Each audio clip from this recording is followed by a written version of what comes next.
പുലിയോട് കൂടി സൂയിലെ കാഴ്ചകളൊക്കെ അവസാനിച്ചു. പുലിയെ കണ്ടിറങ്ങിയപ്പോൾ ഞങ്ങളും ക്ഷീണിച്ചു. മൊത്തത്തിലൊരു വയ്യാഴിക, കാലും കാലും ഒക്കെ തളർന്ന പോലെ. പിന്നെ വാദിക്കുന്ന ഓരോ ജ്യൂസ് മേടിച്ച് കുടിച്ചോട്ടോ. ഫ്രഷ് ജ്യൂസാണ് മേടിച്ചത്.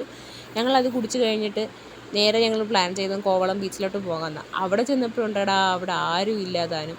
ഈ ഒരു 2-3 കടകൾ മാത്രമേ ഉള്ളൂ. കാര്യം ആരെയും ഇറക്കുന്നില്ല. കുഞ്ഞുങ്ങളെയൊക്കെ ഒന്ന് കുളിച്ച് റെഡിയാക്കി ഒരുക്കി പോകാമെന്നുള്ള പ്ലാനായിരുന്നു. പക്ഷെ അത് ചീറ്റിപ്പോയി. പിന്നെ ഞങ്ങൾ പോയത് നേരെ ഫൺ ടൂറിലോട്ടാണ് പോയത്, അതായത് ലുലു മോളിൽ. വാപ്പനെയും മോളെ ഫൺ ടൂറിലോട്ട് വിട്ടിട്ട് ഞാനും ഉമ്മയും ജസ്റ്റ് ഒന്ന് കറങ്ങാൻ വേണ്ടി ഇറങ്ങി.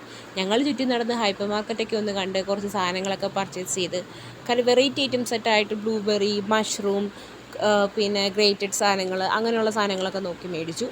പിന്നെ കേക്ക്, ബണ്ണ്, ഇങ്ങനെ ബേക്കിംഗ് ഐറ്റംസ് കുറച്ച് അത് മേടിച്ചിട്ടുണ്ട്. കാര്യം വേറെ ഒന്നുമല്ല, സ്കൂളിൽ കൊടുത്തു വിടാം, അതൊന്നും സ്കൂൾ വരെ എത്തൂല, അതിന് മുമ്പേ തീരും. അങ്ങനെയുള്ള സാധനങ്ങളൊക്കെ മേടിച്ചു. പിന്നെ നോക്കുമ്പോഴേക്കാണ് നമ്മൾ പൃഥ്വിരാജ് ലുലു മാളിൽ കിടന്ന് നെക്സ്റ്റ് എന്ന് പറയുന്നത് പോലെ തീവണ്ടി ഓടുന്നതാണ് കണ്ടത്.